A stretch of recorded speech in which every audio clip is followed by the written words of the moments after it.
Marburg virus outbreak in Equatorial Guinea, 9 things to know.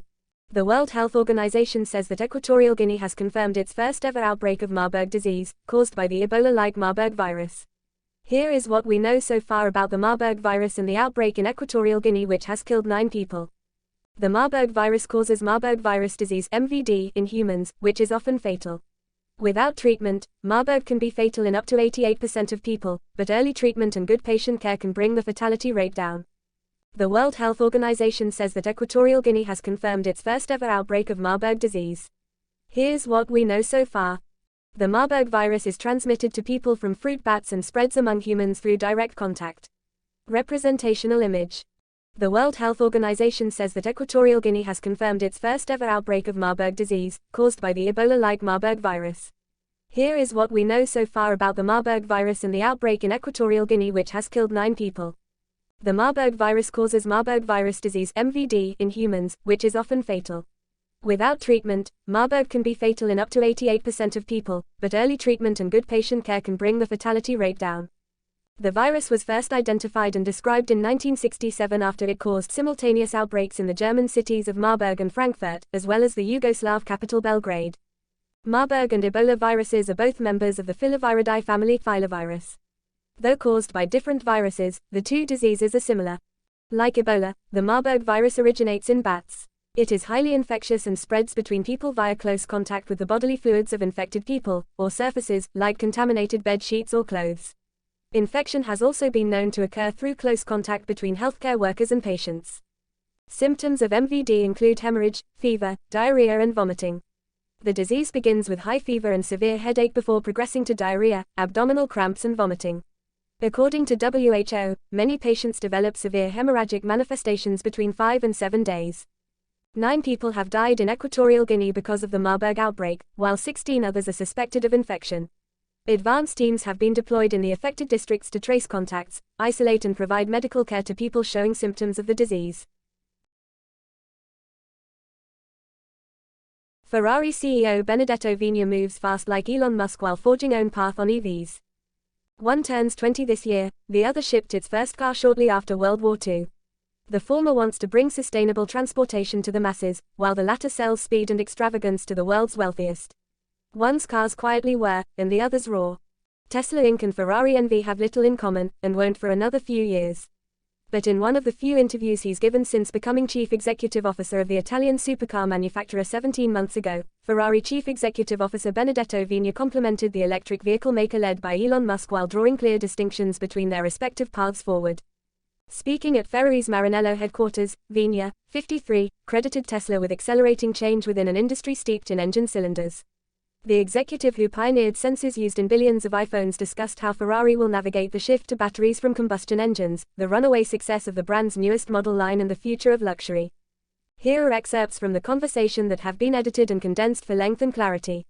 The big contribution that Tesla has made to the automotive industry. It was a wake-up call. Things used to happen too slowly. Tesla shook up the industry and accelerated processes and decisions. They were faster and more agile. Philippines urges China to prevent any provocative act after complaint over laser. Manila, February 13. Reuters. China should restrain its forces to prevent them committing any provocative act, the Philippine military said on Monday, after Manila accused China's Coast Guard of using a laser to try to disrupt a resupply mission to troops in the South China Sea. The Philippine Coast Guard (PCG) said its vessel was assisting a Navy mission to deliver food and supplies to troops on an atoll in the disputed waterway on February 6 when a Chinese Coast Guard ship directed a military-grade laser at the ship, temporarily blinding its crew on the bridge. I think it's time for the Chinese government to restrain its forces so that it does not commit any provocative act that will endanger the lives of people, military spokesperson Maydel Aguilar told reporters. Aguilar quoted the Philippine defense chief as saying the Chinese action was offensive and unsafe. The incident took place at the Second Thomas Shoal, 105 nautical miles 195 kilometers off the Philippine province of Palawan.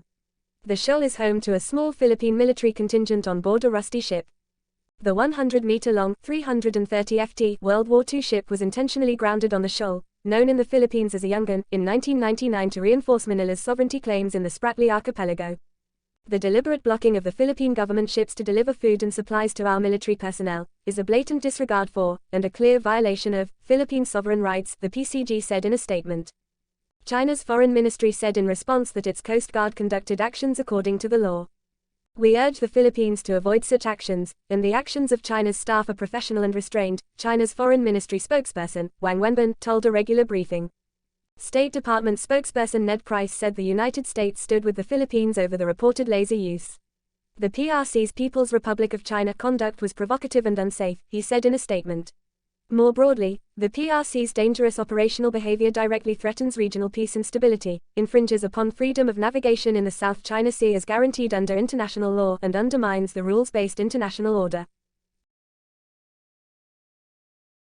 Delhi shocker. Woman's body found in freezer at dhaba on outskirts of Mitraon village in Najafgarh, accused arrested. New Delhi. In a shocking incident, the body of a woman was found in a freezer at a dhaba located on the outskirts of Mitraon village in southwest Delhi's Najafgarh on Monday. The woman belonged to Delhi's Uttam Nagar area. The accused has been identified as Sahil Garlot. Garlot was apprehended by the police. After the incident, panic gripped the area. The police are questioning Garlot. The reason for the crime is still not known. The body of a woman was found in a freezer at a dhaba located on the outskirts of Mitraon village in southwest Delhi's Najafgarh. The woman belonged to Delhi's Uttam Nagar area. The accused has been identified as Sahil Garlot. SDM, cop among 9 booked after mother, daughter burnt alive during Kanpur Dehat demolition drive. A day after the death of a 46-year-old woman and her daughter during an encroachment drive in the Madauli village, the Kanpur Dehat police lodged an FIR against 9 named persons, including the sub-divisional magistrate SDM and the station house officer of a police station, on murder charges. Shivam Dixit, who lodged the complaint in the case, has blamed SDM and others for setting his mother Pramila Dixit and sister Neha Dixit, 22, on fire. He also said the family's 22 goats also died in the fire. Meanwhile, the protest by the victims' family and villagers continued on Tuesday near the incident site. They refused to allow the district administration and police team to take away the bodies unless their other demands are met. They have demanded a compensation of 5 crore rupees, government jobs for the woman's 2 sons and others. We have lodged a case on the basis of the complaint filed by the victim's family. An investigation is on and action would be made on the basis of evidence, said BBGTS Murthy, SP Kanpur Dehat, in a statement. The case has been filed against SDM Gyaneshwar Prasad, Lekpal Ashik Singh, Show Rural Police Station Ashik Kumar Gautam, JCB driver Deepak, unidentified Lekpal and revenue officers. The police have also booked local residents Ashik Dixit, Anil Dixit, Nirmal Dixit, Vishal and other unidentified persons and policemen. The FIR has been lodged under sections 302 murder, 307 attempt to murder, 436 mischief by fire or explosive substance with intent to destroy house, etc. 429 mischief by killing or maiming cattle, etc. of any value or any animal of the value of 50 rupees, 323 voluntarily causing hurt, and 34 act done by common persons in furtherance of common intention of the Indian Penal Code IPC.